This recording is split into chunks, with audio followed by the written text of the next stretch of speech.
Olá, seja bem-vindo e bem-vinda ao Palavra Encarnada. Este é um programa diário da Obra Lumen, onde nós meditamos à luz do carisma de ser luz para o mundo sobre o Evangelho do dia. E o Evangelho de hoje, neste sábado, está em São Marcos, capítulo 6, versículos do 30 ao 34. Nesse Evangelho, nós presenciamos uma narrativa e o convite de hoje é para que nós possamos apreciar essa narrativa a partir de 3 pontos de vista: o ponto de vista de Jesus, a perspectiva dos apóstolos e também a perspectiva daquele povo que procurou Jesus. Então, que nesse momento nós possamos invocar a presença do Espírito Santo, afirmar que nós estamos reunidos em nome do Pai, do Filho e do Espírito Santo, para que, estando em oração, essa palavra se encarne também na nossa vida e nos ajude a trilhar um caminho de santidade. Vamos à leitura do Evangelho. Naquele tempo, os apóstolos reuniram-se com Jesus e contaram tudo o que haviam feito e ensinado. Ele lhes disse: "Vinde sozinhos para um lugar deserto e descansai um pouco." Havia de fato tanta gente chegando e saindo que não tinham tempo nem para comer. Então foram sozinhos de barco para um lugar deserto e afastado. Muitos os viram partir e reconheceram quem eles eram. Saindo de todas as cidades, correram a pé e chegaram lá antes deles. Ao desembarcar, Jesus viu uma numerosa multidão e teve compaixão, porque eram como ovelhas sem pastor. Começou, pois, a ensinar-lhes muitas coisas. Palavras da salvação. Glória a vós, Senhor. Então, hoje a narrativa nos coloca diante de uma situação em que os apóstolos tinham saído em missão, eles retornam e vão contar para o mestre, tudo que eles tinham feito, as curas, como eles tinham pregado. E aí Jesus, tenta preparar uma situação para que eles se retirem, para que eles descansem, para que eles sejam cuidados, e chama eles a retirarem-se de perto do povo. Mas o povo chega no lugar de descanso antes deles. E quando Jesus vê aquele povo, Jesus sente compaixão e muda os planos. Jesus, que estava programado para descansar lá junto com os apóstolos, talvez para cuidar, para fazer aquela paternidade espiritual, aquele pastoreio com os apóstolos, Jesus muda de planos. Por quê? Porque ele sente compaixão de um povo que a leitura fala para nós era como ovelha sem pastor. E a primeira perspectiva que eu gostaria de convidar você a meditar era essa perspectiva de Jesus. Jesus sente compaixão. Não é pena, não é dó. Ele não faz aquilo por obrigação. Jesus não estava indo para o descanso dele muito satisfeito, mas por obrigação, porque ele era Jesus, ele tem que dar meia volta e socorrer o povo. Não. Ele sente os sentimentos daquele povo, que era como ovelha sem pastor, que estava perdido, que não tinha um norte, não sabia para onde ir. E Jesus: venha cá, eu quero acolher vocês, eu quero formar vocês. E esse mistério é o mistério do coração sagrado de Jesus. Por isso que a igreja tem tanta devoção. Jesus tinha um coração que era capaz de se compadecer, que era capaz de amar tão verdadeiramente que sentia nas suas vísceras, dentro do seu corpo, que era humano, ele sentia esse amor que se colocava em movimento, que ia em socorro do outro. E esse é um lugar onde nós devemos desejar estar, um lugar que tem compaixão pelo outro, nessa nossa devoção ao Sagrado Coração de Jesus, um coração do Jesus divino, mas que também se faz homem. E à medida que vive a encarnação, que se encarna, tem um coração humano que é capaz de amar. Então, o nosso coração humano, apesar das nossas limitações, ele também pode ser capaz de amar como o coração de Jesus. E Jesus recebe os apóstolos que vinham da missão e quer cuidar deles, quer amá-los. E esse evangelho traz uma mensagem muito especial para aqueles que são missionários, que gastam a sua vida, que tem um serviço, um apostolado, seja na obra, seja coordenando um grupo, seja fazendo alguma atividade de liderança dentro da casa de acolhimento. Jesus quer cuidar de você. Jesus quer te receber como esse apóstolo que estava em serviço, que estava em missão. Jesus, vem, eu quero cuidar de você. E esse evangelho nos deixa uma lição muito importante. Nós não devemos esperar do nosso serviço para Deus os mesmos reconhecimentos humanos, os mesmos reconhecimentos do mundo. Não é a mesma lente que nós devemos usar. Então, se hoje você está em serviço, você doa a sua vida, você estava há poucos dias mandando mensagem para todo mundo não ser feliz, você acorda mais cedo do que todo mundo aí na casa, você trabalha pelos outros, e se ninguém te reconhece, se você não se sente valorizado, se você acha que as pessoas não te dão valor e você está servindo, está dando a sua vida, esse evangelho vem nos falar que o lugar para onde nós devemos ir é para Jesus.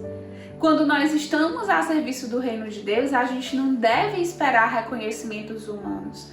É voltar-se para Jesus e deixar que Jesus cuide de nós e nos escute falar da nossa missão e nos dê força e ânimo para continuar em missão, sem pararmos, sem confundirmos o que é sucesso do mundo e o que é ser um bom servo de Deus que está a serviço.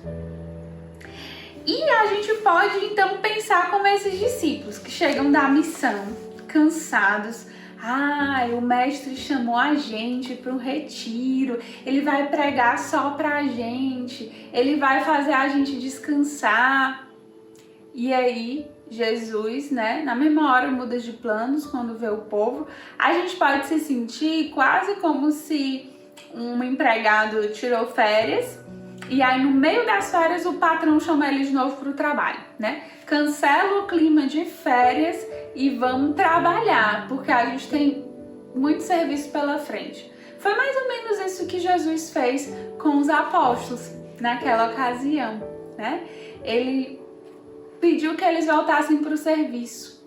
E muitas vezes, quando a gente está no serviço de Deus, isso pode acontecer com a gente porque a missão nunca para, porque os pobres sempre estão precisando de nós, porque a comunidade sempre precisa de sustento e a gente pode ficar um pouco enciumado.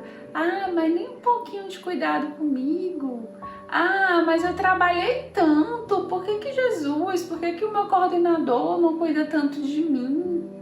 A gente fica parecendo o filho mais velho da parábola do filho pródigo, que fica com ciúmes porque o irmão que estava perdido se encontrou. Mas naquele momento era o irmão mais novo, o filho pródigo que precisava da atenção do pai.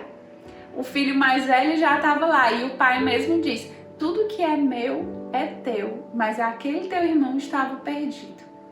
E nós também temos que ter cuidado de nós não nos colocarmos nesse lugar de filho mais velho, que ficamos enciumados quando Jesus vai cuidar de quem mais precisa, quando as nossas lideranças vão cuidar de quem mais precisa. Que o nosso coração de discípulo, de apóstolo, de missionário, seja um coração sensível, que sabe reconhecer que o mestre vai sempre ter compaixão e mais compaixão de quem mais precisa, mas que ele quer cuidar de nós. E que se nós continuarmos nos doando nesse serviço, tendo Jesus como foco, colocando ele no centro, nós nos restabeleceremos, Nós recuperaremos nossas forças também nesse continuar servindo. A gente precisa entender que Deus é Deus na sua misericórdia, na sua compaixão. Os pobres são os pobres, aqueles que vão precisar sempre desse socorro do Pai. E nós somos nós. A nós deve nos bastar nos recolhermos nas chagas de Cristo. Entendemos que ali já tem um amor infinito, que a gente não precisa mais de consolos superficiais. Jesus já deu a vida por nós, a gente não deve ficar mendigando esses pequenos consolos. Nós devemos nos colocar a serviço. E a gente pode interpretar também, né, essa passagem, essa narrativa, na perspectiva do povo. Um povo que era uma ovelha sem pastor. E a gente tem que tentar imaginar o coração de Jesus, que veio, né, para pastorear o povo, para levar o povo para o caminho de Deus, e aí veio uma multidão que ele considerou uma ovelha sem pastor. Ele imediatamente larga o que ele está fazendo e vai. E nós, meus irmãos, será que tem alguém que está do nosso lado, que está na nossa cidade, que está no nosso país, que hoje é essa ovelha sem pastor? Enquanto existir essa ovelha sem pastor, nós precisamos estar a serviço como Jesus. Nós precisamos ir. E a gente tem que ter muito cuidado com essa tentação, que é uma tentação pelo prazer, o prazer de estar numa vida cômoda, o prazer de estar descansando. O descanso é importante, o lazer é importante, mas a gente tem que ter cuidado de avaliar o limite. Até que ponto é aquilo que é necessário para mim e até que ponto eu estou me colocando por prazer numa situação confortável e me negando a estar em serviço. Quantas vezes eu não anunciei o ser feliz porque eu tinha muita coisa para fazer ou porque eu tinha que descansar, porque eu não podia acordar mais cedo? Será? Muitas vezes eu disse que não podia assumir mais um serviço porque eu estava muito cansado, precisava estar com a minha família. Eu tô cansada desse negócio de acordar cedo, de ir para grupo online, de ter que estar a serviço. Será que era por isso ou porque você está preso nessa tentação de um bem-estar, de uma vida cômoda, de uma vida onde você faz o que você quer, na verdade, e não segue o exemplo de Jesus, porque o evangelho é muito claro. Jesus tem um coração que sente compaixão e que imediatamente se coloca a serviço e que chama os apóstolos também a estarem em serviço. E esse deve ser o lugar que nós devemos ocupar, um lugar a serviço, enquanto houverem ovelhas sem pastor. Mesmo que para isso a gente precise dar mais, mesmo que para isso a gente consuma a nossa vida de um modo que o mundo não vai entender. Mas esse é o chamado do Senhor para nós. Quem quer só ficar de boa, né, nessa bonança que o mundo prega como uma paz, na verdade perde a sua paz, porque a nossa paz é Cristo. E hoje é um dia onde nós podemos, né, um dia em que nós celebramos o mártir da igreja, a gente pode fazer um propósito de o que nós queremos dar a mais, como nós podemos consumir a nossa vida mais, para que essa tentação do bem-estar não acabe nos levando para o inferno. Aonde existe uma ovelha sem pastor que nós podemos ir? Como nós, a serviço, podemos nos colocar no coração e nos braços de Jesus, para que Ele seja o nosso consolo e não qualquer reconhecimento humano. Nós temos serviço e nós temos ovelhas sem pastor em todos os lugares, em todas as comunidades, em todas as esquinas, em todos os grupos, em todos os lugares. Há sim essa oportunidade de estar a serviço e de encontrar os mais pobres. Agarre essa oportunidade e dê o seu algo a mais. Faça o seu propósito. Que esse evangelho nos ajude a trilharmos a nossa vida nos caminhos do Senhor. Que o Senhor nos abençoe.